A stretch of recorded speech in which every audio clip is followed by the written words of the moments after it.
Welcome. It's my pleasure today to introduce you to Anathea Portier-Young from Duke University School of Divinity. Today, we are going to talk to Thea about her new book, The Prophetic Body, Embodiment and Mediation in Biblical Prophetic Literature, published by Oxford University Press in 2024. The book is available on Oxford University Press website and also on Amazon.com.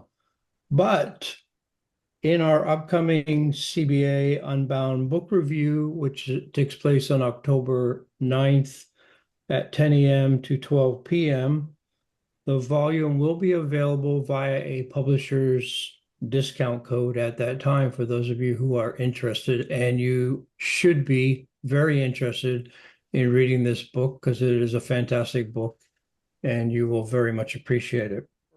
Perhaps we have people in the audience who have not read it yet and would like to, and those who have, good for them. But if you could just give us the central idea or the focus of the volume and just kind of guide us through that. All right, thanks for that question.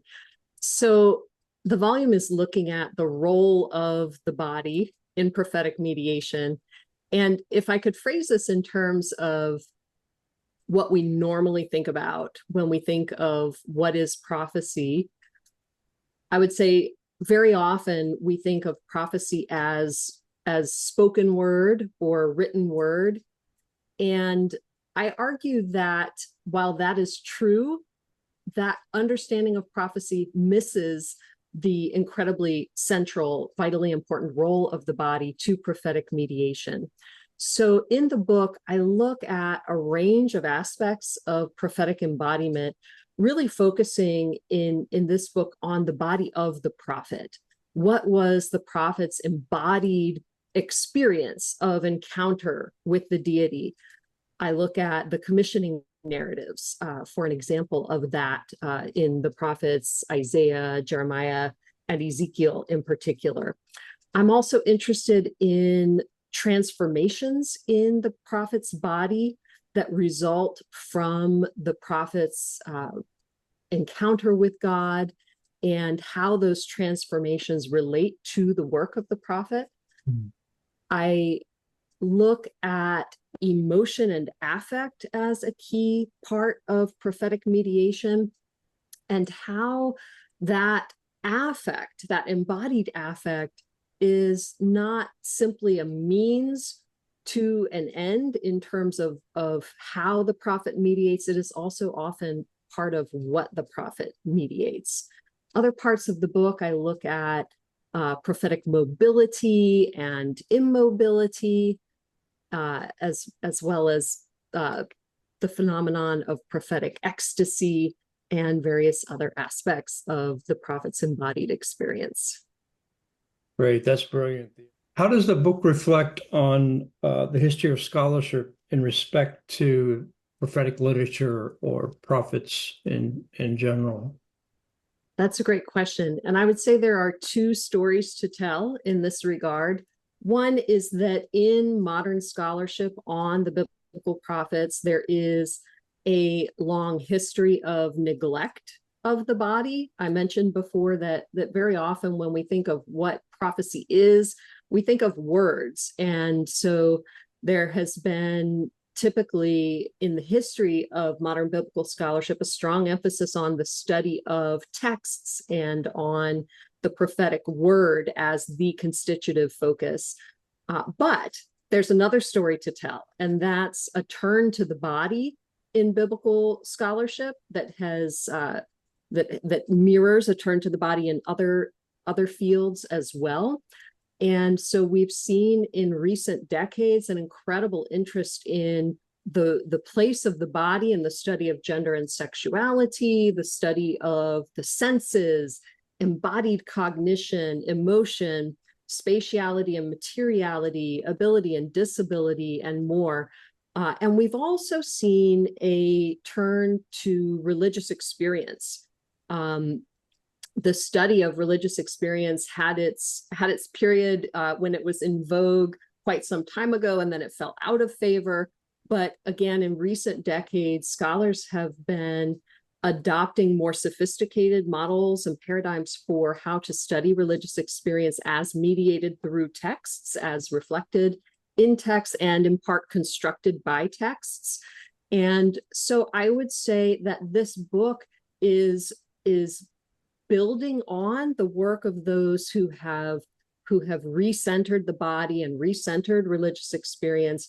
And it's also picking up on some of the implicit insights that scholars who maybe aren't focusing on the body, aren't focusing on religious experience, are nonetheless noticing about the biblical prophets, and kind of teasing out and drawing to the surface, making more explicit some of that work. So one thing I feel that this book does is both chart new ground, but also really builds on the work of so many who have already been working in that space. Yeah, again, standing on the shoulders of giants, aren't we? Always. Absolutely. How do you think the book would be helpful to pastors in the church or academics who are teaching prophetic literature in the classroom? This book, for me, in part comes out of many years of teaching about prophetic embodiment in the classroom and about the role of the body in the biblical literature.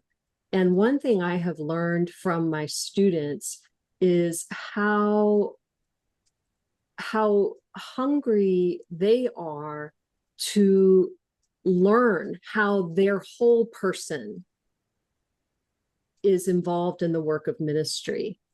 And so I think this book can really help readers both in the parish and in the classroom to recognize the many ways that the body is involved in the work of mediating relationship with God, encounter with God.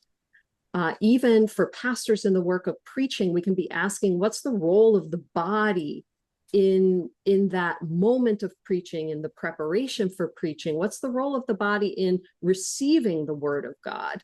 How do we show up as whole embodied people in that moment and beyond? And so I think that this book has the potential to help its readers name and really appreciate the ways that their own body is plays a crucial role in their spiritual life, in their own prophetic witness, in pastoral care, in their teaching and beyond. Great. Yeah, that was fantastic. That was a really good, quick summary of the depth of the book and the value of the book to those in the church, but also those in the classroom. Once again, I want to thank you for joining us today. Everybody out there, again, this is the Prophetic Body, Embodiment, and Mediation in Biblical Prophetic Literature. And again, we will be doing the Unbound book review with a very prestigious panel on October 9th from 10 a.m. to 12 p.m. And we will have Thea back once again, along with 3 or 4 panelists who will be discussing the book with her and our audience. So Thea, thank you so much for joining us, and we look forward to seeing you in October. Thank you So much.